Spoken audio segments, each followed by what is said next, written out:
अस्सलाम वालेकुम। मैं हूँ राना शेर मोहम्मद फेस ऑफ सिंध के साथ। मेरे साथ मौजूद है नौशर फिरोज प्रेस क्लब के साबिक सदर मजहर खास के लिए। उनसे राय लेंगे इस बारे में कि बेनजीर ज्यादा पीपल्स पार्टी के वक्त में मजबूत थी पीपल्स पार्टी, मगर अब कमजोर है। तो मैं ये कह रहा हूँ कि बेनजीर के वक्त में सिंध में कौमी असेंबली के जो इस वक्त 44 नशिस्तें पीपल्स पार्टी ने हासिल की हैं, ये माजी में कभी भी पाकिस्तान पीपल्स पार्टी सिंध से कामयाबी नहीं हासिल कर सकी थी। सूबाई असेंबली की जो तीसरी दफा हुकूमत कर रही है पीपल्स पार्टी सिंध में, और उसकी नशिस्तें 110 से जायद हैं, तो उसको भारी मैंडेट जो है सिंध के लोगों ने दिया है। कराची का मेयर पहली बार जो है वो पीपल्स पार्टी का बना हुआ है। तो आप कैसे कह सकते हैं कि पीपल्स पार्टी कमजोर है, बेनजीर के वक्त में ज्यादा मजबूत थी?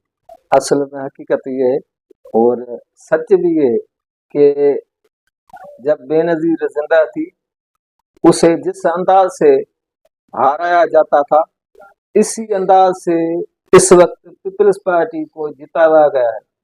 सच ये माना जैसे बेनजीर को हराया जाता था, ऐसे ही उसी अंदाज से पीपल्स पार्टी को सिंध में जितवाया जा रहा है। इनसे आप सोचें कि क्या हो रहा है।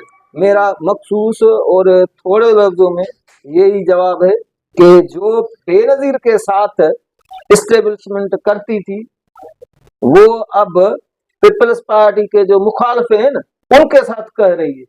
माना जो उन्होंने पीपल्स पार्टी के मुकाबले में मीर पीर सरदार भोतार मुख्तलिफ इलाकों में बनाए थे, उन्हीं भोतारों को कुछ भोतारों को पीपल्स पार्टी में ले आए, कुछ जो है बाहर बैठे हैं। नहीं, इस वक्त तो पूरी सिंध में जो है ना अपोजिशन नजर ही नहीं आ रही है। कोई भी जिला उठा के देख लो, वहां पर जो पीपल्स पार्टी के सामने अपोजिशन थी तो वहां पर अपोजिशन खत्म है। अब नौशर फिरोज की मैं बात कर रहा हूँ कि यहाँ पर जो जतोई खानदान मुखालफत में पीपल्स पार्टी के हर दौर में रहा है, और 1986 में जो पीपल्स पार्टी को छोड़कर जिन नेशनल पीपल्स पार्टी बनाई थी, तो इस मोरो वाली नशिस्त पर जो होम मिनिस्टर सिंध के हैं और कानून के भी सूबाई वजीर हैं ज़ियाउल हसन नजार, उसने 80,000 के लगभग वोट हासिल किए हैं। और उसके मुकाबले में पीपल्स पार्टी के इस उम्मीदवार के मुकाबले में जो जतोई खानदान जो सदा ही यहाँ सर जीतता रहा था, उसने 30,000 के लगभग वोट हासिल किए। तो 50,000 की लीड से पीपल्स पार्टी इस निश्चित पर कामयाब हुई है। तो आप कैसे कह रहे हैं कि कमजोर है पीपी? मैंने आपको जब पहले जवाब दिया और अभी भी यही जवाब दे रहा हूँ।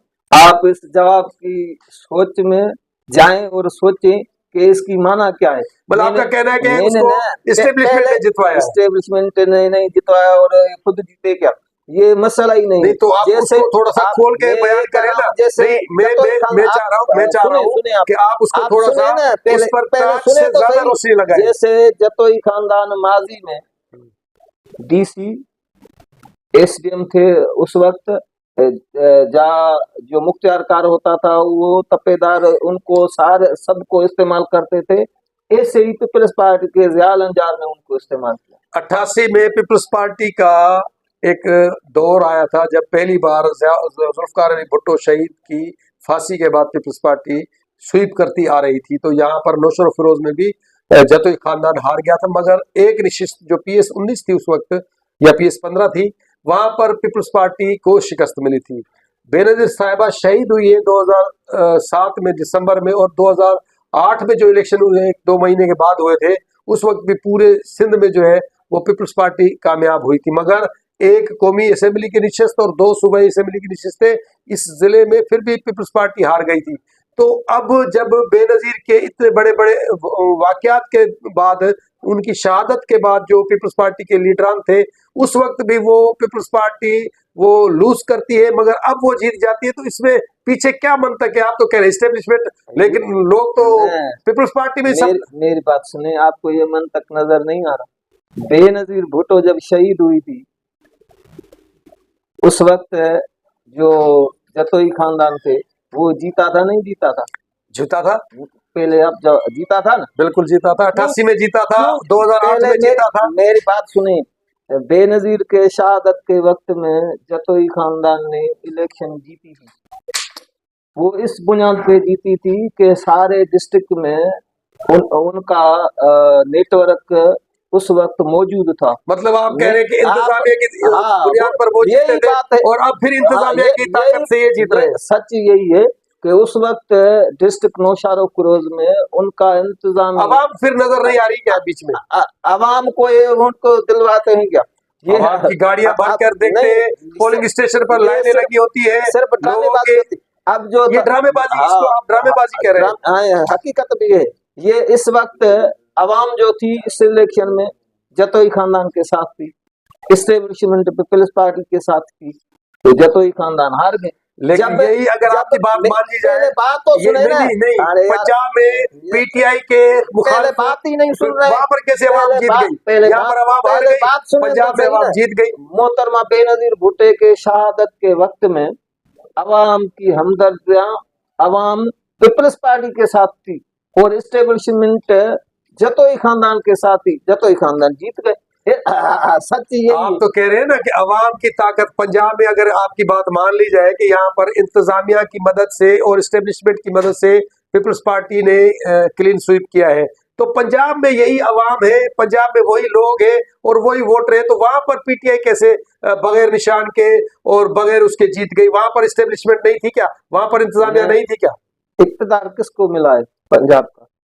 वो अलग बात है। मैं जो इलेक्शन की बात कर रहे थे ना, इलेक्शन की बात, मैं तो इलेक्शन की कह रहा हूँ ना।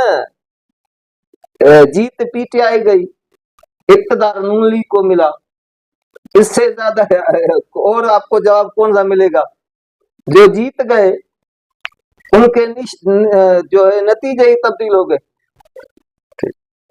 दोस्तों, जिसने मेरा ये चैनल सब्सक्राइब नहीं किया, बराए करम इसको सब्सक्राइब कर लें, और अगर आज की वीडियो आपको पसंद आती है तो इसको लाइक, कमेंट और शेयर करें। और हमारे जो साथी हैं, जो सीनियर सहाफ़ी हैं, नौशर फिरोज प्रेस क्लब के साबिक सदर है मजहर खास के लिए, इनकी जो ये उर्दू है सिंधी लहजे में आपको कैसे लगती है, इस पर भी अपना कमेंट्स ज़रूर दें।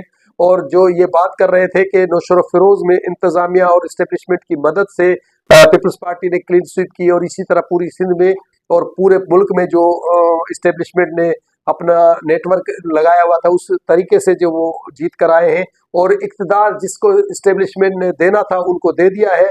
और इनका मजीद ये भी कहना है, आपने सुना कि इस वक्त इस्टेब्लिशमेंट ने खिचड़ी पकाई हुई है, और कोई भी ऐसा मामला नजर नहीं आ रहा कि ये मुल्क बनाना रिपब्लिक बनता जा रहा है, और सियासतदान हो, अदलिया हो, सब के सब मजाक बन रहे हैं।